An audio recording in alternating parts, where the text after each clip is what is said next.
महाराष्ट्रात 48 लाख कुणबी नोंदी सापडल्या आणि तब्बल 12 लाख लोकांना प्रमाणपत्र वाटप करण्यात आल्याचा आकडा समोर आला आहे आणि हा आकडा मुंबईत मराठा आरक्षण उपसमितीची जी बैठक झाली त्या ठिकाणी मांडण्यात आला. यावर बोलण्यासाठी माझ्यासोबत विनोद पाटील आहे, जे पहिल्या दिवसापासून या सगळ्या आरक्षणाचा लढा देत आहेत, न्यायालयीन लढा देत आहेत. तुमच्याकडे काय आकडे सांगतात आणि कालच्या बैठकीतले आकडे तुम्ही पाहिलेलेच आहेत. काय तुमची पहिली कालची बैठक म्हणजे मराठा समाजाच्या जखमेवर मीठ चोळण्याची बैठक आहे, असं मी ठामपणे सांगू शकतो. विभागीय आयुक्तांनी दिलेल्या आकड्यानुसार 310 प्रमाणपत्र वितरित झालेले आहे. मग प्रश्न असा आहे की विभागीय आयुक्त जे याला जबाबदार आहेत ते जिल्हानिहाय जर 310 सांगत असतील, माझ्या संभाजीनगरमध्ये शून्यचा आकडा असेल, तर मग हे लाखोचे आकडे सरकारने आणले कुठून? विदर्भामध्ये नागपूर, गडचिरोली, चंद्रपूर या जिल्ह्यामधले कुणबी प्रमाणपत्र याचा हैदराबाद गॅझेटियरशी संबंध काय, हा मला त्यांना थेट सवाल आहे. हैदराबाद गॅझेटियरची हद्द काय आहे? मराठवाडा. आणि मराठवाड्यामध्ये जर 310 प्रमाणपत्र तुम्ही देत असाल आणि लाखोचा आकडा सांगत असाल तर ही दिशाभूल आहे.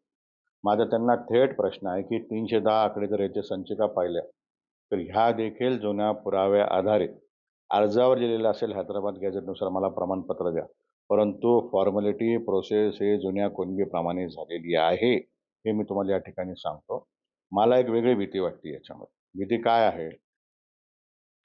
पृथ्वीराज चव्हाण साहेब आले, त्यांनी आरक्षण दिलं, ते रद्द झालं. देवेंद्र फडणवीस साहेब आले, त्यांनी आरक्षण दिलं, ते टिकलं सुप्रीम कोर्टामध्ये, रद्द झालं. मग एकनाथ शिंदे साहेब असताना ते रद्द झालं. मग एकनाथ शिंदे साहेबांनी नवीन आरक्षण दिलं. त्याच्यामध्ये अनेक तरुणांनी भरती केलेली आहे, उत्तीर्ण झालेले, ॲडमिशन झालेले, जॉबला लागलेले, नोकरी करतात. मग हे आकडे समोर आल्यानंतर न्यायालयामध्ये याच्यावर चर्चा जर झाली किंवा न्यायालयामध्ये याचा जर परिणाम झाला की मराठा समाजाला लाखो प्रमाणपत्र, मग वेगळ्या आरक्षणाची गरज काय? हे आरक्षण रद्द झालं आणि ते तरुण जे आता शासकीय नोकरीमध्ये याच्या भरोश्यावर लागले, ज्यांनी नोकरीत भाग घेतलेला, त्यांच्या आयुष्याचं काय? त्यामुळे ही दिशाभूल करणारी आकडेवारी सरकारने थांबावी. मागच्या 5-6 महिन्यामध्ये किती आढावा बैठक मराठा समाजाच्या उपसमितीत झाल्या, त्याच्यात तुम्ही काय काय केलं? माझ्या माहितीप्रमाणे समितीच्या बैठका झालेल्या नाही. का बैठका झालेल्या नाही हे त्यांनी सांगावं. ठीक आहे, त्याच्यातही मला जायचं नाही.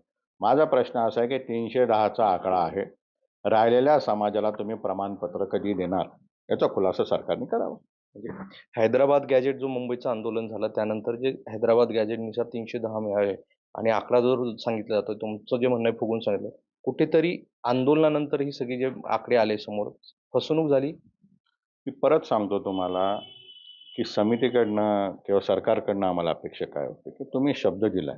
शब्द तुम्ही काय दिला की सगळ्या मराठा समाजाला हैदराबाद गॅझेटनुसार टप्प्याटप्प्याने आम्ही सर्टिफिकेट देऊ. आम्ही थांबलो, आम्ही शांत बसलो, आम्ही अर्ज केला, पण सर्टिफिकेट मिळाले का? तर सर्टिफिकेट मिळाले नाही. मग सर्टिफिकेट न देता कुठल्या आधारावर काल घोषणा झाली की मराठा समाजाला एवढे प्रमाणपत्र मिळाले? मी तर म्हणतो डिफॉर्मेशनची केस सुद्धा यांच्यावर होऊ शकते की चुकीची माहिती समाजाला देतो. आज समाज कोणत्या अवस्थेने जातोय? समाज या अवस्थेने जातोय की माझं भविष्य काय, मला अंधार दिसतोय. अपेक्षेनं सरकारकडे बघतो आणि सरकार असं उत्तर देते. अतिशय चुकीचं आहे.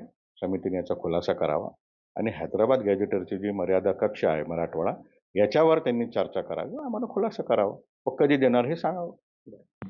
काही गुन्हे देखील मागे घेण्यात आले. मुंबईत जे आंदोलन झालं होतं त्यातील गुन्हे मागे घेण्यात आले. ही एक सकारात्मक गोष्ट आहे. निश्चित तुम्ही गुन्हे मागे घेतले तर मी त्याचं स्वागत करतो आणि स्वागत केलंच पाहिजे. परंतु ज्या माझ्या मायमाऊलीवर मराठवाड्याच्या आंदोलनामध्ये गुन्हे दाखल आहे, विशेषतः जालना जिल्ह्यामध्ये, हे तुम्ही परत कधी घेणार? सरसकट गुन्हे मागे घेतले पाहिजे. याच्यावर वारंवार आमचा फॉलोअप चालू आहे आणि सरकार वारंवार घोषणा घेऊ असं चालणार नाही.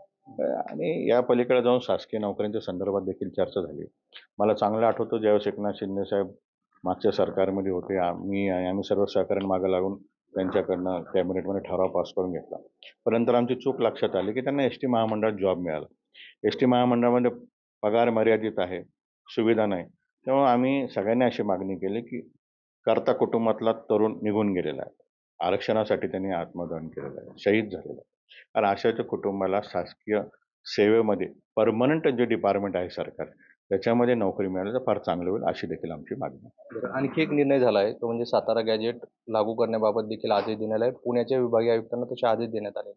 आता तुम्ही म्हणताय आधीच मराठवाड्यातली आकडेवारी बघून फसवणूक झाल्यासारखं, तर सातारा गॅजेटबद्दल तुम्हाला काय वाटतं? नाही, निश्चित सारखंच होईल. कारण काय, या गॅजेटमध्ये प्रॉब्लेम काय आहे की गॅजेटमध्ये लोकसंख्येचा उल्लेख आहे, नावांची नोंद नाही. हे प्रमाणपत्र देताना नावांची नोंद मागतात. हैदराबाद गॅजेटर सेम असणार आहे. त्यामुळे मला नाही वाटत त्याचा काही फायदा होईल. तर सरकारने एक पाऊल पुढे टाकलं पाहिजे. सांगितलं पाहिजे, सरसकट मराठा समाजाला आम्ही कुणबी आरक्षण देतो. जे परिपत्रक तुम्ही काढलं, ते परिपत्रक अंमलबजावणीत आणलं पाहिजे. एवढंच माझं म्हणणं आहे. तुम्ही आत्ता जो उल्लेख केला, की या गॅझेटमध्ये फक्त संख्यांचा शेवटचा प्रश्न आहे, संख्यांचा उल्लेख असतो. कुठेतरी जरांगेंनी जे आंदोलन केलं मुंबईमध्ये, तुम्ही पहिल्या दिवसापासून सांगत होता, की हे आदेश नाहीये, हा जी-आर नाहीये. हे फसलंय आणि आता ही आकडेवारीतून पुन्हा समोर येतंय. हे बघा, जरांगे पाटील असेल, मी असेल किंवा तळागाळातलं कोण कार्यकर्ता, आम्हाला आमच्या सगळ्यांची काय इच्छा आहे? प्रामाणिक इच्छा आहे, समाजाला आरक्षण मिळालं पाहिजे. उलट त्यांनी उपोषण केलं, त्यांनी आंदोलन केलं. समोर मंत्री सांगतोय, राज्याचा मंत्री, कॅबिनेट मंत्री सांगतोय, की मी तुम्हाला हैदराबाद गॅजेट लागू केलं आणि सरकार सांगतंय, की आम्ही लागू केल्यानंतर सरसकट सगळ्यांना देऊ. आम्ही सगळ्यांनी भरोसा ठेवला आणि तेच मंत्री पुढे येऊन सांगताय, की आम्ही आता एवढे लाखो दिले. त्यामुळे मला असं वाटतं, की मंत्र्यांची बेजबाबदारी आहे, असं मी या ठिकाणी स्पष्ट करतो. विखेंची जे कोण समितीत असतील, जे कोणी घोषणा केल्या, जे या प्रक्रियेत असतील, त्यामुळे माननीय मुख्यमंत्री महोदयांनी याच्यात स्पष्टता आणावी अशी माझी अपेक्षा आहे. नक्कीच. ही सगळी आकडेवारी जी आली आहे, त्यातून एक कुठेतरी हा फसवेगिरी आहे किंवा ही फुगून आकडेवारी सांगितली जात असल्याचं विनोद पाटलांचं म्हणणं आहे आणि मुंबईत जे आश्वासन दिलं होतं, ते बेजबाबदारीपणा हा मंत्र्यांचा यातून दिसून येतोय, असाही आरोप केला. त्यामुळे जी खरी आकडेवारी ती सांगायला पाहिजे आणि मराठा समाजाला आरक्षण देण्यासाठी प्रयत्न करावे अशी त्यांची मागणी आहे. व्हिडिओ जर्नलिस्ट राहुल चव्हाणसह मोहसिन शेख, NDTV, छत्रपती संभाजीनगर.